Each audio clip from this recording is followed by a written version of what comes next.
Okay, it's now noon. Good afternoon, everyone, and thank you so much for joining us on this lovely Thursday. I'm Zachary Taylor, one of First Northern Credit Union's business development contacts. We have Mr. Pete Benito with us today to teach you all about saving in this exciting, albeit quick webinar titled 30 Ways to Trim Your Budget. If you have a chance, make sure you can check the handout section on the GoToWebinar that you can download the handout that's associated with today's presentation on there completely free. Just go ahead and download it and check it out. It goes along with the presentation completely. In a few days, we will follow up with an email that does have any additional materials if Pete does present any more there today. Throughout the webinar, if you have any questions, please ask them in the chat box. That will come directly to us privately. I will do my best to answer them or pass them to Pete at the very end of the presentation to address. Again, we do appreciate you joining us this afternoon. And with that, I turn the microphone over to Mr. Benito. Take it away, Pete. Well, thank you, Zachary. I feel like a rock star. Thank you for that introduction. If anybody can't hear me clearly, let me know. Let Zachary know, and I'll make the adjustment on my end, okay? So it is not about how much you make, it's how much you spend. And I think Zachary is the one who came up with that witty expression. The problem is figuring out how to spend less each day. And although this webinar is quick and it's more on the fun side of things, it all springboards from a very important financial tool, which is the budget, which is, it's a process. It takes time. You really need to sit down, write out all those needed expenses, how much you can cut back on, how much you can save, etc. So let's jump right into it. So when we're identifying ways to trim a budget, it's helpful to have specific goals in mind. So some people have vision boards. If that helps you, kudos to you. Goals are tough because we know that we have to give up things now in order to achieve something in the future, and that's life. It's tough, but if you make the goal important enough, it takes precedence. Okay, so here we go. So for most of us, as I go to the first slide here we go. So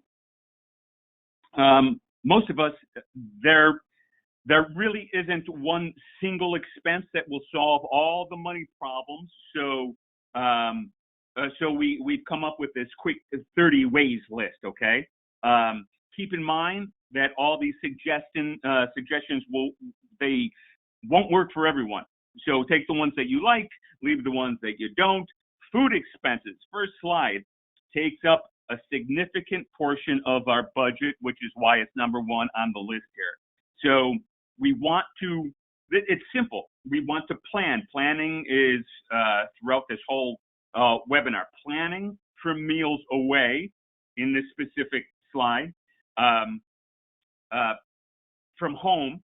So that includes when you're going to be away from home during dinner time or on the weekend while you're running errands, bringing sandwiches or other portable lunch or dinner meals. It helps you avoid buying food while you're out.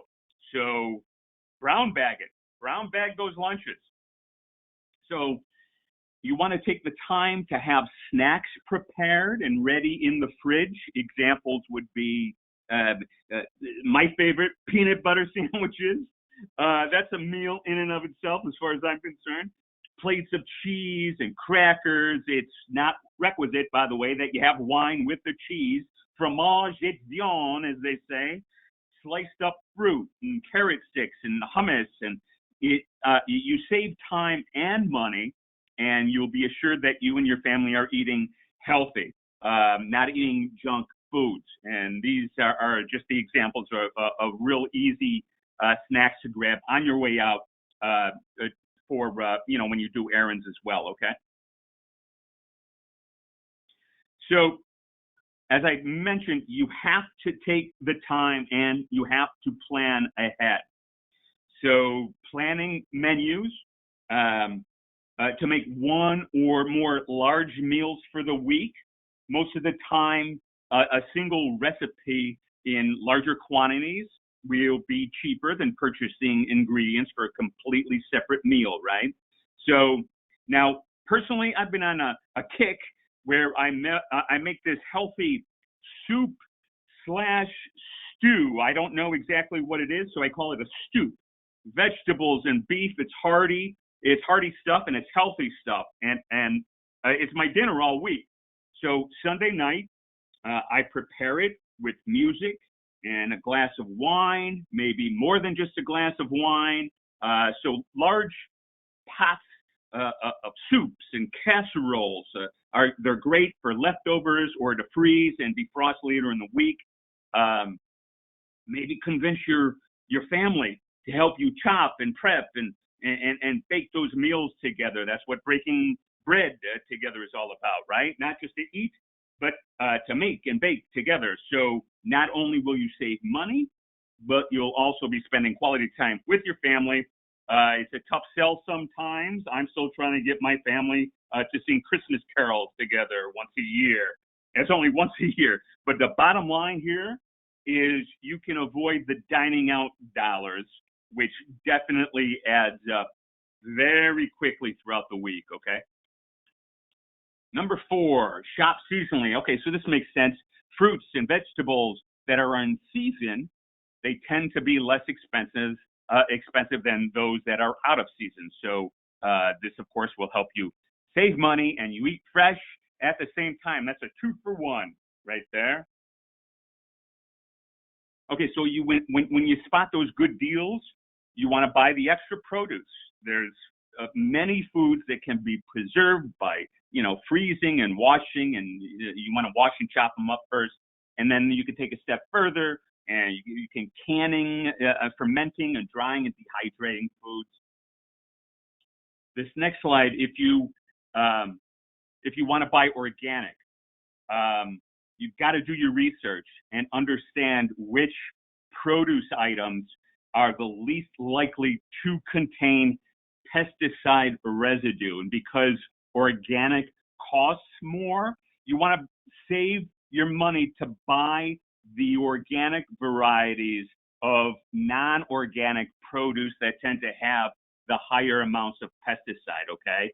And if you're really interested in, the internet is filled with all kinds of information, but in the, I know Zachary mentioned the handout. You can download that on page, I think it's 1 or 2, right away. On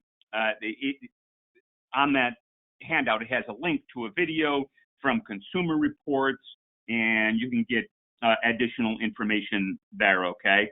It's organic food.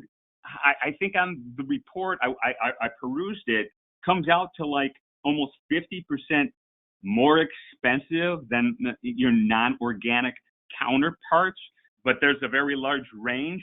So just again, once you've done your research and you determine which products you feel comfortable not buying organic, you'll be likely to be able to reduce your grocery bill each month, okay? And farmers markets they can be a great way, they're fun, and they can be a great way to buy produce and other foods at reduced prices, okay? Which brings us to this slide number 7. So you want to make sure you shop around at the different merchants. Not all of the stands and tents obviously offer the same price for the goods.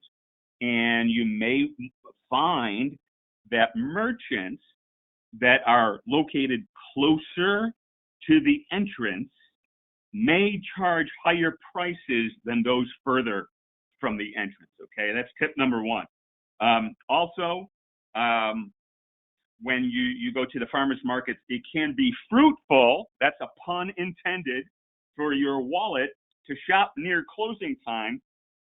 When the farmers are closing up shop for the day, they're more likely to offer a deal versus when they're just setting up, okay? The options may be more limited, but the trade-off could be that the prices are greatly reduced, okay? And the final tip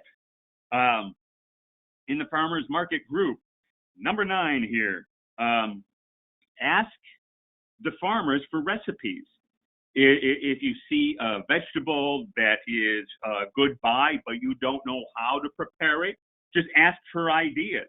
I mean, like a rutabaga, I don't even know what it is, let alone how to prepare it.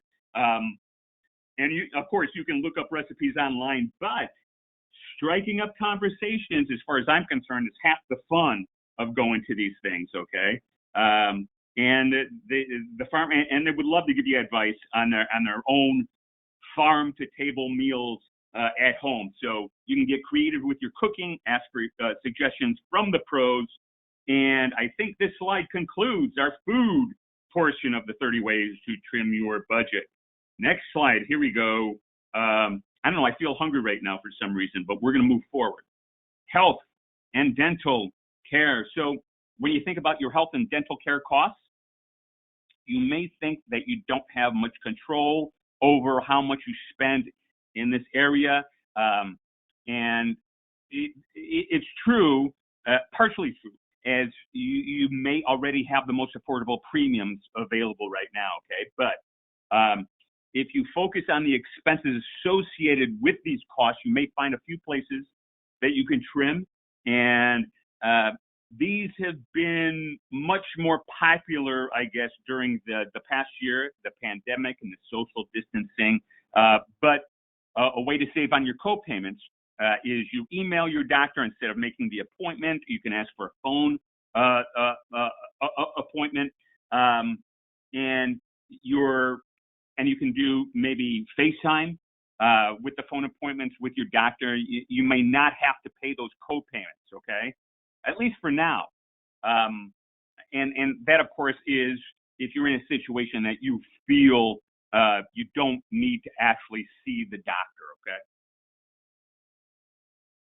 Moving forward, so for the dental care, you can contact your local dental school to see if they provide any low-cost dental care. A lot of teaching facilities have clinics that allow dental students to, as they gain experience by treating patients while providing the care at the reduced cost. So when I first moved out to LA, I was out in LA for a while. When I first moved out there, I didn't have insurance. That's exactly what I did. And it was great. I had a positive experience. And take comfort in the fact that experienced licensed dentists do indeed closely supervise the students, okay? So yeah, finding a low-cost dental care, I think it's on page in the handout. Most of the lists are on the first 2 pages of that handout, okay? Vehicle. So vehicle expenses, that's another big one in everybody's budget. And depending on how often you drive your car, you could be spending, I know people that spend over $100 a month on gas. And so there are a few apps out there like Gas Buddy or Gas Guru that locate the lowest gasoline prices in your specific area. A friend told me that she saw a feature on Google Maps recently that's been added that lists the gas prices. So you can plan ahead during a trip, allow yourself the time to drive a mile or 2 out of the way. You may be able to save some money at the pump. So spending the extra 10 minutes to save $10, let's say, it could be definitely worth it. Onward, insurance.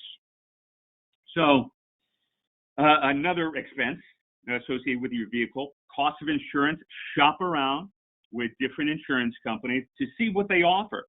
So if you have to say goodbye to your cousin, the insurance agent, to save $50 a month, that's what you have to do, okay? And we aren't talking just about auto insurance now. Okay, shop other carriers for all insurance types that you have, like the home, the insurance, the renter's insurance, the life insurance. And there's also a policy that's popular now in the auto insurance. You have the low mileage option. So if you're not driving as much these days, check that out, that option for the lower premium costs. And you should do this the shopping around and comparing, you should do it at least once a year, okay? Moving forward, so ask your providers or prospective providers if they offer a discount when you combine coverages. Sometimes you can receive a discount even if you only combine maybe your auto or your home or your renter's insurance. So definitely ask. Get on the phone and ask. Don't be afraid to ask. So you should also know that if you qualify, or you should look into to see if you qualify for discounts for drivers that are over 50.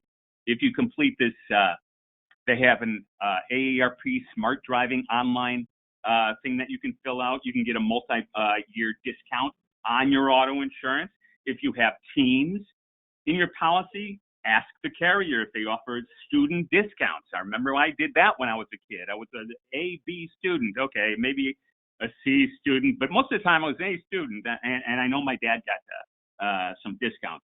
I was lucky that he put me on his account in the first place. So keep in mind that your agent may not necessarily offer up the discount unless you ask for it directly, okay? Even if it is your cousin, okay? Next slide.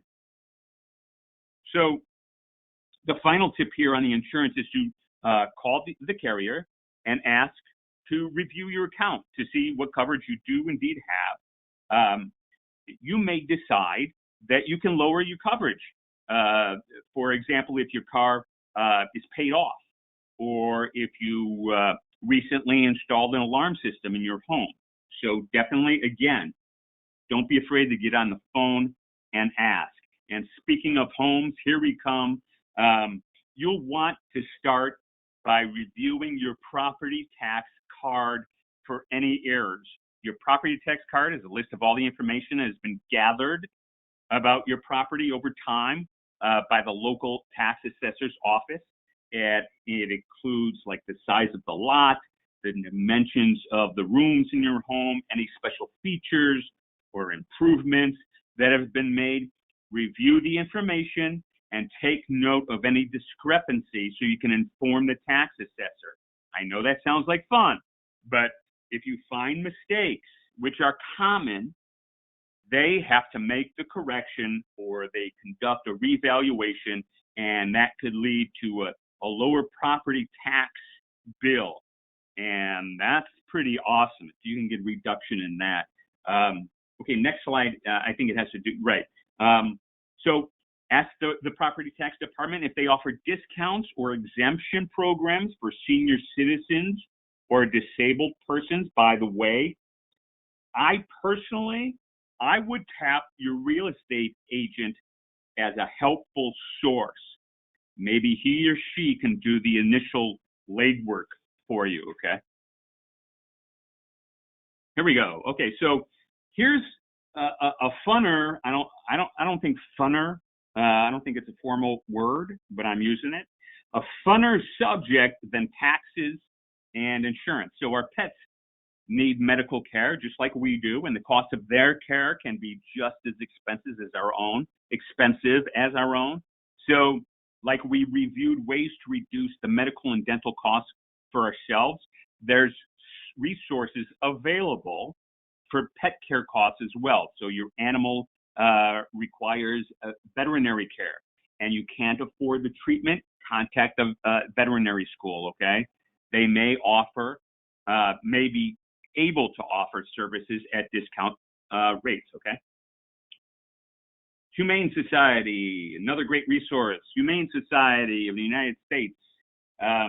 They have resources, several resources available to assist in pet care costs, okay? And again, I want to refer to the handout number 20 on page 2.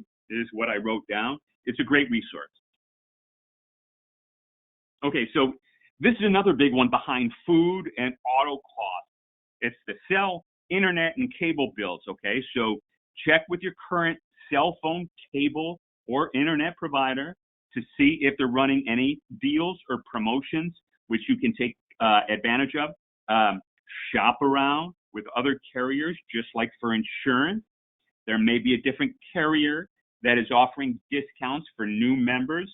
Your current plan may be the best out there, maybe when you signed up a handful of years ago, but it may not be today, okay? And I believe the long-term commitments pretty much are gone these days. If you find a discount from another carrier, check back with your current carrier and let them know that you may consider leaving at this point, and maybe they'll offer up some discounts to keep you on board. So go on the offense. Don't be afraid to ask. It's your money, okay? So personally, I went off the grid years ago. I went off the cable internet grid years ago. But I might be an exception to the rule. I'm single, so I pay $75 a month with T-Mobile, unlimited calls and all that stuff, but it's unlimited bandwidth as well. And I use it to tether my internet. And I'm able to get my Netflix and my Amazon Plus through tethering through my phone. So no cable or internet costs for me. I'm not a big cable guy other than the Amazon Plus and the Netflix. I'm a movie guy, but $75 a month for all that stuff. So check it out. Onward, clothing, toys. So saving on these items can multiply very quickly, especially if you have a large family with young children. If you've heard of they call them the cookie exchanges, or the kids clothing and toy exchange. And the idea behind this is to invite several friends to bring their children's lightly used toys and clothes that they may have grown out of to the exchange for other lightly used items. And even though they might not be brand new clothing or toys, they will seem brand new to the kids who haven't seen them. As the old adage goes, one child's outgrown toy could be another's treasure, or something like that, I think. Onward. Okay, so more clothing and toys, garage sales, thrift stores, gold mines for finding great deals on gently used toys and clothes and books, etc. And you can probably plan on saving at least 50% when you go to a thrift store or garage sale and what you would buy versus over at a regular retail store. That's a conservative figure. I've found great deals there. So practicing restraint and waiting for the holiday sales and deals on clothing, it could pay off. Most retail stores, if not all stores, offer sales for President's Day, Memorial Day, Back to School Day, right?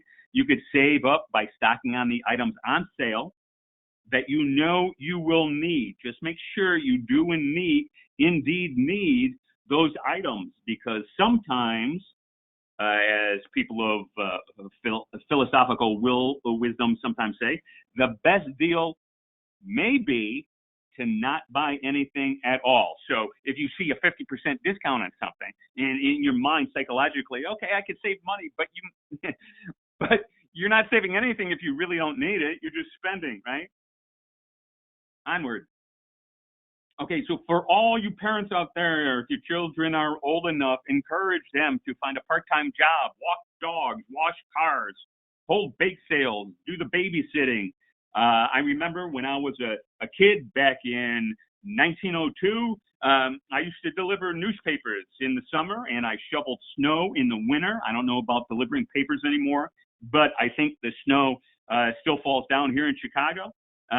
So if they're able to save up with their part-time job, pay for some of their own entertainment, or at least their cell phone, that's less money that you have to spend, right? The opportunity cost of money, what is it these days? 50, 75 for a cell phone? You could be saved towards food, let's say. That's a $150 swing. The opportunity cost of money.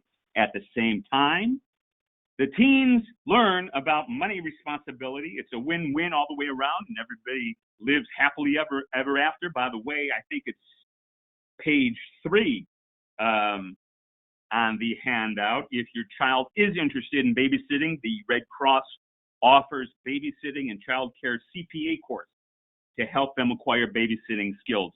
Boom, another win-win as far as I'm concerned. Here we go. Family activities. So whenever we have a budgeting webinar, we have a few of them, and where we focus really on the nitty-gritty of budgeting, we always make sure to mention to put aside monies for personal wants, okay? The needs versus wants. Budget in a movie or a dinner night out once in a while. Reward yourself for staying on budget. I say that you are at least as important as your electric bill, so treat yourself, okay? Springboarding from that concept, you can have fun without spending all kinds of money. There are all kinds of low-cost, free activities in your area. Do a quick internet search, and there will be a plethora of free things to do in your area. Yes, I said plethora. I like using cool words once in a while. Moving forward. More family activities. Okay, so this just mentions volunteering. It's talk about a win-win-win. Not only does it provide a fun activity for you and your family to engage in, but it helps your community, and you'll have really cool sense of fulfillment knowing that you spent time helping with others. I'm sure a lot of you already do that. Family activities, continued. So this suggests investing in an annual state, city, or county park pass to enter your local park without having to pay the entrance or parking fee each time you go to the state or county parks. I know in the state of Illinois, I know the state parks are free. So that's awesomeness right there. Again, a plethora of information online for day trips. Pack a picnic lunch. Enjoy the nice day outdoors. Enjoy the nature for free. And if you think about it, ask Zachary here to come along with his guitar, a day filled with old folk tunes. The kids are going to love it. Now, I know in Evanston, for the people who are out in Evanston and through Northwestern University, they have all kinds of free summer programs. I'm on the city newsletter, and that information comes in all the time. Starlight Concert Series. I know they have a Parks and Rec summer program guide, so check it out. Okay, so these last couple slides have to do with spending around the holidays. So my sisters have done this since 1892. They stock up on wrapping paper, tape, and bows after the holidays. The stores will discount these items, deep discounts, in order to make room for other merch on the shelves, okay? And here's a secret. I think Zachary shared this secret with me. If you choose wrapping paper with simple patterns or solid colors, they can be used for gift occasions like birthdays and anniversaries and weddings throughout the entire year, not just for the holidays, okay? Onward. Okay, so this is a great one, the old re-gift. And I know we've all done the re-gift, and the easiest of them all these days is re-gifting the gift card. It's so poetic to me, especially if you don't use gift cards. Somebody gave me a Starbucks 2 years ago. I still have the card. Because I don't do Starbucks anymore, but those are great, especially if you don't use them. So save these cards along with your wrapping paper and re-gift them to friends and family members throughout the year. Chances are you're going to know somebody who definitely will use it and appreciate that gift, okay? So, yeah, this talks about, in addition to the 30 ways we've just gone over, and we really can reduce it to about 15 probably, right? Is becoming aware of what triggers may cause you to overspend. It's very valuable knowledge for avoiding them in the future. So, I mean, do you spend more when you're stressed out, when you're tired or bored, for example, or when the weather's bad? You know, so you need to learn about yourself so you can plan a counterattack to these spending urges when you recognize that a trigger is coming. So if you notice after a stressful week at work, and you want to unwind, let's say, and you do that by shopping online for items that aren't in your budget. We've all done it, okay? So replace those urges with read a book, take a walk, pick up a guitar, play it, find an alternative way to relax. Having a plan for how you'll address the spending urge when it comes up, it's going to help you be prepared. And a strong financial foundation is always created by making those smart decisions with money.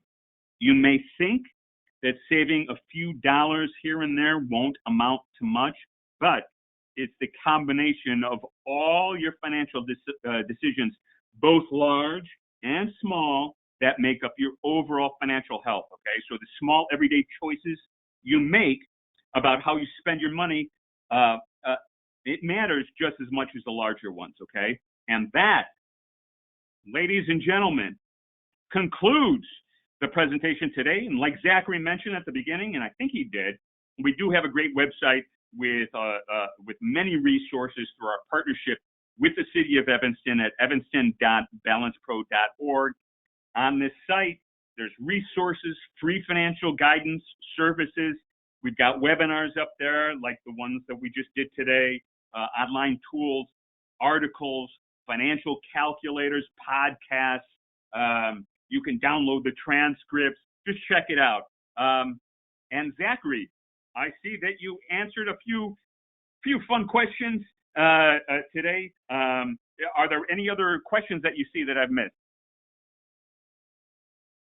Well, first off, Pete, thank you so much for all that information. Those are some great tips. I want to touch base on what you were ending there, that strong foundation for anything. My 2 cents on that is every great financial decision starts with a budget. So I know that most of you probably already have a budget and you're familiar with it, but if you don't, definitely get in on that. We've got a seminar that we do once in a while about building your first budget. It's phenomenal. Back to Pete's question there. I think we got all the questions that came in. I hope I was able to answer them well enough for you. I don't see any left for you, Pete. Again, I want to thank everyone for joining us today. We always hope you walk away with a little bit more knowledge on the subject that was presented, or at the very least, remind yourself of some of the basics you may have already known. Again, as I said at the beginning, we will follow up in a few days with the PowerPoint that was presented today. If you have any other questions that come up later, feel free to email us. We're really good about getting back to that. I'm going to let Pete have the final word, but I just want to wish everyone the best of health, wealth, and positivity. Pete? Well, Zachary, my last word is you took the words right out of my mouth. I was going to say the exact same thing. So thank you for concluding with that. I just wanted to thank everybody. I know it's a beautiful day out there. So enjoy the rest of the day. Thank you for taking time out and joining us, and have yourselves a great weekend. Hope to see you guys soon, okay? All right, bye-bye.